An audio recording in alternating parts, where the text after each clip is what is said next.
নমস্কার, আপনারা দেখছেন পজিটিভ বার্তা। Think positive, be positive. Positive বার্তা, পজিটিভ ভাইবস নিয়ে কিন্তু আমরা বারবার আপনাদের সামনে আসি, যাতে সমাজের পজিটিভিটি আপনাদের মধ্যে সঞ্চারিত করতে পারি।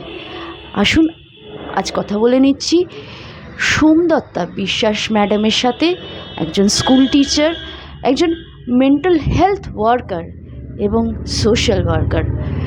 একাধারে যেমন সমাজকে গড়ার কারিগর, আর একদিকে কিন্তু সমাজকে আরও সুস্থ কী করে রাখা যায় সেই চিন্তাভাবনা ম্যাডাম সদা সর্বদা করতে থাকেন। চলুন ম্যাডামের সাথে কথা বলে নিই। নমস্কার ম্যাডাম। নমস্কার। ম্যাডাম, আপনি একদিকে যেমন স্কুল টিচার, আর একদিকে মেন্টাল হেলথ, এটা নিয়ে একটা বিরাট, কারণ সাধারণত বাচ্চাকে আমরা সেইভাবে ভাবি না যে তাদেরও কিছু চিন্তা ভাবনায় প্রবলেম থাকতে পারে। কেন করিসনি, কেন হোমওয়ার্ক করিসনি, কেন পড়াশোনা করিসনি, ধমকানোটাই বেশি হয়। তো সেইটা নিয়েও আপনি চিন্তা ভাবনা করেন, এবং অবশ্যই যেটা বলতে মানে বলতেও খুব ভালো লাগছে যে একজন সামাজিক কর্মী, সমাজকে আরও সুস্থ কী করে রাখা যায়, সোশ্যাল ওয়ার্কার। এই তো আপনার কাছ থেকে একটু জেনে নেব, আপনি কি বার্তা দেবেন আমাদের এই চ্যানেলকে, পজিটিভ বার্তাকে আপনি কি বলতে চাইবেন আপনার দৃষ্টিভঙ্গি থেকে? দেখুন, আমি প্রথমেই সঞ্জয় স্যারের একটু কথার রেশটা টেনে কথা বলছি। স্যার বললেন স্পিরিচুয়ালিটি মানে শুধু ধর্ম নয়। স্পিরিচুয়ালিটি কথার অর্থ হচ্ছে আমরা আমাদের প্রত্যেক দিনের জীবনে কিভাবে ভালো করতে পারি, কিভাবে ভালো থাকতে পারি, নিজে ভালো থাকতে পারি এবং অন্যকে ভালো রাখতে পারি, তার সঙ্গে সঙ্গে কিভাবে আমরা মিরাকেল করতে পারি।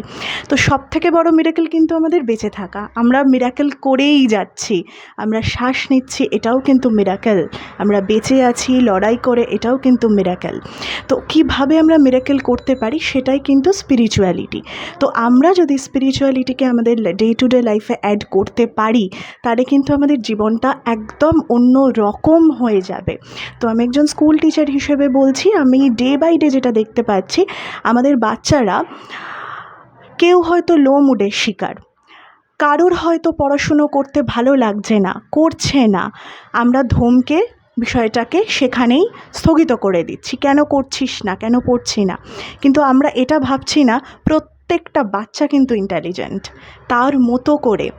আমাদের শিক্ষা ব্যবস্থার যেটা প্রধান একটা গ্যাপ আমি বলবো, যে বাচ্চাটা খুব ভালো অঙ্ক করতে পারছে সে ইন্টেলিজেন্ট, যে বাচ্চাটা খুব ভালো পড়া মুখস্থ করে পরীক্ষা দিতে পারছে সে ইন্টেলিজেন্ট, কিন্তু যে খুব ভালো ফুটবল খেলতে পারে সেও তো ইন্টেলিজেন্ট, তার তো মোটর স্কিল দারুণ, সেটা কিন্তু আমরা ভাবছি না।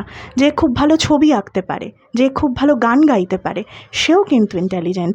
তো প্রধান যেটা আমাদের শিক্ষক শিক্ষিকা স্তরে যেটা ভুল, আমরা কিন্তু একটা বাচ্চার ইন্টেলিজেন্সিকে কেবলমাত্র পড়াশুনোর মধ্যেই বন্ধ করে রেখেছি।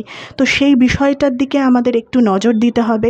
প্রত্যেকটা বাচ্চার কি তারা করতে চায়, কিসে তাদের মন রয়েছে, তাদের মানে কোন দিকে গেলে তারা জীবনে উন্নতি করবে, সে বিষয়গুলো আমাদেরকে দেখতে হবে। দেখুন, আমি একটা জিনিস বিশ্বাস করি, আমি কেন, প্রত্যেকেই আমরা বিশ্বাস করি, আমাদের দেশ তখনই সুস্থ হবে যখন আমরা ভবিষ্যৎ প্রজন্মকে সুস্থ করে গড়ে তুলতে পারবো। তো আমাদের কিন্তু দায়িত্ব অনেক, তাদের জীবনে স্পিরিচুয়ালিটির ছোঁয়া এবং তাদের জীবনে কি ভালো লাগা আছে সেই দিকে যদি আমরা এগিয়ে দিতে তাদেরকে পারি, তো আশা করি আমরা একটা সুস্থ স্বাভাবিক সমাজ তৈরি করতে পারবো। যে সমাজে হয়তো একদিন এমন দিন আসবে যে কোনো অপরাধের ছোঁয়া হয়তো থাকবে না। এই আশা রেখেই বক্তব্য শেষ করলাম। আগামী দিনে আরও অনেক নতুন বিষয় নিয়ে আপনাদের সামনে আসবো। নমস্কার।